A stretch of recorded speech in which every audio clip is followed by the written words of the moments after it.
அனைவருக்கும் வணக்கம். என் லைஃப்பில் இந்த மாதிரி ஒரு பெயின்ஃபுல்லான ஒரு சுச்சுவேஷனை நான் ஃபேஸ் பண்ணதே கிடையாது. மனசு முழுக்க வலி வலி மட்டும்தான். இந்த சுற்றுப்பயணத்தில் என்னென்ன மக்கள் பார்க்க வராங்க, அதுக்கு ஒரே ஒரு காரணம் தான் அவங்க என் மேலே வச்சிருக்கிற அன்பும் பாசமும். அந்த அன்புக்கும் பாசத்துக்கும் நான் எப்பவும் கடமைப்பட்டிருக்கிறேன்.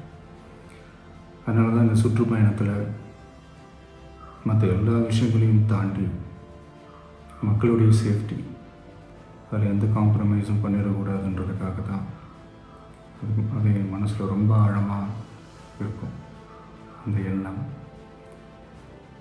அதனால தான் இந்த அரசியல் காரணங்கள் எல்லாத்தையும் தவிர்த்துட்டு ஒதுக்கி வச்சுட்டு மக்களுடைய சேஃப்டி மட்டும் மைண்டில் வச்சுக்கிட்டு அதுக்கான இடங்களை சூஸ் பண்ணுறது, அதுக்கான இடங்களை பார்த்து பர்மிஷன் கேட்குறது, போலீஸ் டிபார்ட்மெண்ட்டில் அதை ரிக்வெஸ்ட் பண்ணி கேட்போம். ஆனால் நடக்கக்கூடாதது நடந்துருச்சு. ஆனால் மனுஷன் தானே. அந்த நேரத்தில் அத்தனை பேர் பாதிக்கப்பட்டு இருக்கும்போது எப்படி அந்த ஊரை விட்டுட்டு என்னால் கிளம்பி வர முடியும்? நான் திரும்ப அங்கே போகணும்னு இருந்துச்சுன்னா அதை ஒரு காரணம் காட்டி அங்கே வேறு சில பதட்டமான சுச்சுவேஷன்ஸ், வேறு சில அசம்பாவிதங்கள் அந்த மாதிரி எதுவும் நடந்துடக்கூடாதுன்றதுக்காக தான் நான் அவாய்ட் பண்ணேன். இந்த நேரத்தில் சொந்தங்களை இழந்து தவிக்கிற இத்தனை குடும்பங்களுக்கும் என்னுடைய ஆழ்ந்த இரங்கலை தெரிவிச்சுக்கிறேன். எனக்கு தெரியும், என்ன சொன்னாலும் இது ஈடையாகாதுன்னு எனக்கு தெரியும். ஹாஸ்பிட்டலில் ட்ரீட் பண்ணிகிட்ருக்கிற எல்லாருமே சீக்கிரமாக க்யூர் ஆகி வரணுன்றதை இந்த நேரத்தில் நான் வேண்டிக்கிறேன். கூடிய சீக்கிரமே உங்கள் எல்லாரையும் நான் சந்திக்கிறேன். இந்த நேரத்தில் எங்களுடைய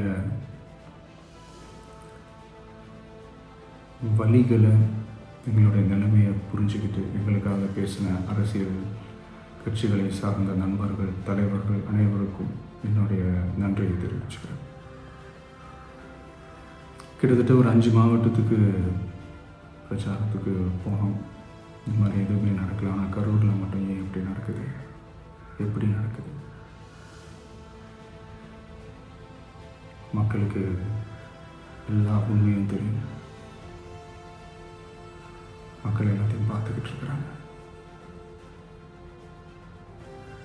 கரூரை சேர்ந்த அந்த மக்கள் அந்த உண்மையெல்லாம் வெளியில் சொல்லும்போது எனக்கு கடவுளே நேரில் வந்து இறங்கி அந்த உண்மையெல்லாம் சொல்கிற மாதிரி எனக்கு தோணுச்சு.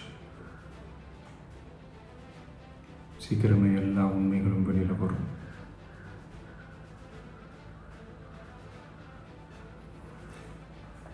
எங்களுக்கு தரப்பட்ட இடத்துல நாங்கள் போய் அந்த ஸ்பாட்டில் நின்று நாங்கள் பேசிட்டு வந்தோம். அதை தாண்டி எந்த தவறும் எங்கள் சைடில் நாங்கள் எதுவுமே செய்யலை. பட் இருந்தாலும் எங்கள் கட்சியை சேர்ந்த நிர்வாகிகள், தோழர்கள் மேலே எஃப்ஐஆர், அது மட்டும் இல்லை சோஷியல் மீடியாவை சேர்ந்த நண்பர்கள், தோழர்கள் அவங்க மேலே எஃப்ஐஆர்லாம் போட்டு பிடிச்சிக்கிட்டு இருக்கிறாங்க.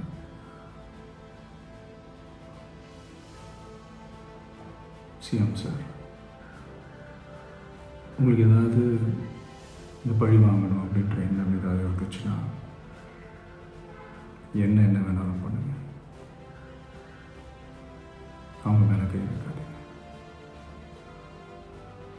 நான் ஒன்று வீட்டில் இருப்பேன், இல்லை நான் ஆஃபீஸில் இருப்பேன். என்ன வேணாலும் செய்யுங்க. நண்பர்களே, தோழர்களே, நம்மளுடைய அரசியல் பயணம் இன்னும் ஸ்ட்ராங்காக, இன்னும் தைரியத்தோடு